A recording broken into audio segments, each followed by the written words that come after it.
Assalamualaikum warahmatullahi wabarakatuh. Salam sejahtera untuk kita semua. Halo, apa kabar? Kita berjumpa lagi ya. Semoga semua dalam keadaan sehat walafiat dan tidak lupa untuk tetap beribadah. Tentunya tetap menjaga program kesehatan yang dianjurkan oleh pemerintah.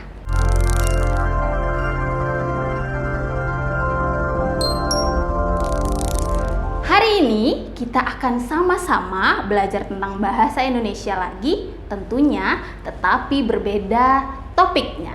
Hari ini kita akan belajar tentang teks ceramah. Semua orang pasti sudah pada kenal yang namanya ceramah. Ada yang mendengar dengan juga sebutan pidato. Kemudian biasanya diperlombakan ini ceramah. Pastinya apakah ini harus seluruhnya dilaksanakan oleh pemuka agama atau orang-orang tertentu saja? Oh, tidak. Semua orang bisa melakukan untuk penampilan ceramah. Bagaimana caranya agar kita bisa menghasilkan dan melakukan kegiatan ceramah yang baik? Mari sama-sama kita pelajari bersama. Untuk mengetahui bagaimana nantinya kita akan memproduksi suatu ceramah, pastinya kita harus tahu beberapa hal yang perlu kita ketahui dari teks ceramah. Yang pertama yaitu pengertian ceramah, yang kedua ciri dan kaidah dari kebahasaan teks ceramah, yang ketiga struktur teks ceramah, yang keempat jenis-jenis teks ceramah, dan juga yang kelima langkah menyusun teks ceramah.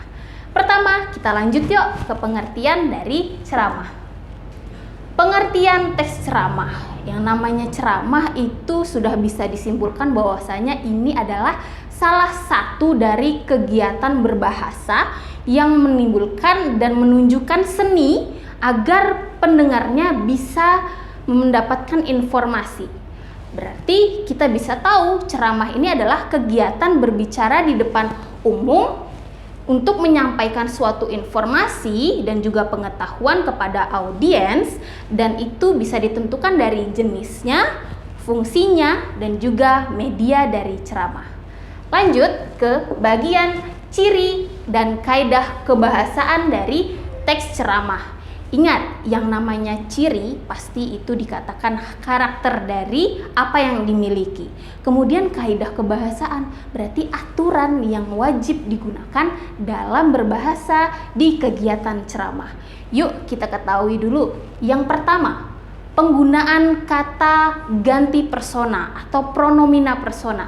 Semua pasti tahu kata gantinya contohnya seperti apa? Saya, Anda, kamu, kami, mereka, itu contohnya. Selanjutnya, penggunaan kata-kata teknis sesuai dengan tema yang dibahas. Ceramah itu pastinya punya judul yang diambil dari tema. Semua orang menyusun ceramah pastinya mengetahui dulu nih tujuannya dari tema itu. Kalau misalkan kita berceramah tentang tema kesehatan, mungkin saja kita akan menyebutkan kata stamina dan juga imunitas. Tidak semua orang loh bisa tahu apa arti itu stamina dan imunitas. Kemudian kalau misalkan kita berceramah tentang ilmu ekonomi, kemungkinan juga pasti akan muncul kata deflasi ataupun inflasi. Itulah yang dikatakan dengan penggunaan kata-kata teknis. Selanjutnya dari ciri dan kaidah kita akan menggunakan penggunaan konjungsi kausalitas dan juga temporal. Yang namanya konjungsi yaitu kata penghubung. Kalau kausalitas berarti menyatakan tentang sebab dan akibat. Contohnya apa? Oleh karena itu, maka dari itu, sebab. Nah, kemudian untuk konjungsi temporal yaitu akan mengenai waktu. Contohnya seperti apa? Kemudian selanjutnya setelah itu juga bisa dikatakan sebagai konjungsi temporal. Kita masuki penggunaan kata kerja mental. Yang dinamakan kata kerja mental berarti kata kerja yang diikuti dengan perlakuan. Contohnya seperti apa? Berbicara bisa. Kemudian apa? Menulis, memotong, mencuci. Itu termasuk dari kata mental. Selanjutnya, penggunaan kata persuasif dengan khas dari partikel lah. Nah, yang dikatakan persuasif yaitu memberikan dorongan dan juga motivasi bagi pendengarnya agar wah, ternyata dari ceramah yang disampaikan manfaatnya seperti ini nih. Nah, dari kata khas yaitu partikel lah, berarti kalau kata persuasif diikuti partikel lah, contohnya seperti apa? Marilah, ayoklah, yakinlah, semangatlah. Itu adalah kata penggunaan persuasif. Berarti ia memotivasi untuk pendengarnya. Sudah paham tentang ciri dan kaidah kebahasaan? Mari kita lanjut ke struktur dari teks ceramah. Untuk teks ceramah tidak terlalu ribet nih strukturnya, hanya ada 3 dan ini sangat umum dikenal oleh semua orang. Contohnya, yang pertama dari pendahuluan. Struktur pertama yaitu pendahuluan. Biasanya kalau pembuka dalam ceramah tentunya ada salam, ada menyapa, ucapan puji dan syukur, kemudian penyampaian tujuan dari maksud apa yang akan disampaikan dari ceramah tersebut. Setelah pendahuluan dilakukan, kita akan masuk ke bagian isi.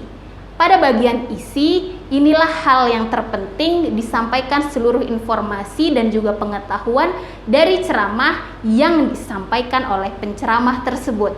Ini adalah bagian inti dari isi ceramah. Struktur yang ketiga yaitu masuk ke bagian penutup.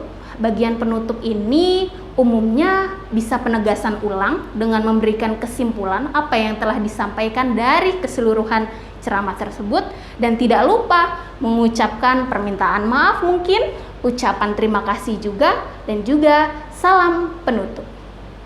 Begitu tentang struktur dari teks ceramah. Kita lanjut tentang jenis-jenis teks ceramah. Jenis-jenis teks ceramah itu dapat dibedakan dari beberapa bagian. Yang pertama ada dari fungsi. Fungsi dari ceramah itu apa sih? Bisa berupa informasi, hiburan, edukasi, atau pengetahuan. Itu kalau dari bagian fungsi. Kita lanjut ke bagian media. Semua pasti tahu yang dikatakan media itu adalah alat. Berarti apa yang digunakan sebagai perantara dalam penyampaian ceramah tersebut. Bisa dari radio, kalau zaman dahulu masih bisa nih dengar dari radio. Sekarang juga bisa, hanya dari netizen yang sekarang nih lebih berminat dengan adanya gambar dan juga visual. Bisa beralih ke televisi, bahkan film. Sekarang film-film juga berani menampilkan ceramah dari bagian-bagian filmnya. Kemudian dari channel YouTube juga bisa, dan juga media sosial lainnya. Biasanya yang mudah ditemui tentang kutipan atau potongan-potongan ceramah itu ada di Instagram. Lanjut ke bagian bidang. Kalau dari jenis-jenis teks ceramah di bagian bidang, kita akan mengetahui tentang mungkin tips dan juga kiat, lalu tentang kehidupan, bagaimana proses kehidupan manusia, kemudian pendidikan, dan juga ekonomi, politik, serta hukum. Jadi berbagai bidang di sini akan dibahas oleh penceramah yang ingin menyampaikan dengan tema tertentu. Dari jenis-jenis kemudian ada ruang peristiwa. Bagaimana maksudnya ruang peristiwa? Mungkin saja kita pernah mendengar ceramah dari lingkup keluarga. Mungkin orang tuanya sering ceramah nih di depan anak-anaknya saat setelah ibadah. Bisa jadi seperti itu. Lalu lingkungan tempat tinggal, pemuka-pemuka agama, kemudian mungkin Pak RT, Pak RW, Pak Lurah, Pak Camat, itu bisa saja dalam keadaan atau acara tertentu ia akan memberikan ceramah. Dan juga lingkungan pekerjaan. Nah, di lingkungan pekerjaan bisa jadi pemimpin kita, atasan kita itu menyampaikan ceramah, mungkin saja untuk memotivasi para pekerjanya agar lebih semangat dalam bekerja dan juga tidak mudah mengeluh dalam kondisi seperti ini. Kemudian di jenis-jenis terakhir teks ceramah kita bisa melihat dari bagian kepentingannya. Maksudnya kepentingannya seperti apa? Kan ada nih beberapa penceramah yang memang diundang dengan maksud tertentu. Mungkin saja dalam event-event acara rangkaian sekolah, mungkin acara dari tempat kerja. Di sini kita bisa melihat bagaimana penceramah memberikan sedikit peluang untuk menjalani hidup, ada tips dan kiatnya juga. kemudian ada tentang keselamatan hingga proses perkembangan hidup. Contohnya mendengar ceramah dari suatu acara di kepolisian, maka bisa jadi Bapak polisi yang menceramah menyampaikan tentang keselamatan dalam berkendara. Nah, contohnya tentang keselamatan berarti akan disampaikan nih apa-apa saja yang harus digunakan saat kita sedang berkendara dan mematuhi dari peraturan yang ada di lalu lintas. Oke? Dan setelah kita mengetahui jenis-jenisnya, tentu kita ingin menyusun teks ceramah agar nantinya saat berbicara, walaupun tidak mengingat, tetapi kita sudah menyusun apa saja yang harus kita sampaikan saat ceramah itu dilakukan. Langkah atau teknik menyusun teks ceramah yang pertama, tentukan topiknya terlebih dahulu. Maksudnya topik seperti apa? Kalau kita sudah tahu tema, tahu judul, pasti kita bisa menentukan topik yang akan kita sampaikan di dalam ceramah kita.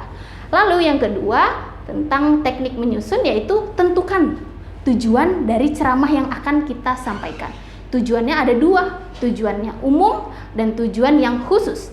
Kalau tujuan yang umum biasanya bersifat informatif, menyampaikan informasi. Pengetahuan juga bisa, hiburan juga bisa, yang bersifat edukatif pun dipersilahkan. Lalu bedanya dengan yang umum dari tujuan khusus ini adalah pemberitahuan atau pemberian informasinya harus sesuai dengan tema yang telah ditentukan. Jadi agar mudahnya nih, bedanya tujuan dari ceramah itu kalau yang umum temanya lebih bebas, sedangkan kalau yang khusus dengan tema tertentu. Teknik yang terakhir yaitu menyusun kerangka ceramah. Biasanya kalau mau tampil pasti buat coret-coretan dulu nih. Nanti habis ini menyampaikan ini, jangan lupa menyampaikan tentang ini. Nah, dari kerangka yang telah kita susun, nantinya kita akan mengetahui tahap-tahap informasi yang akan kita sampaikan.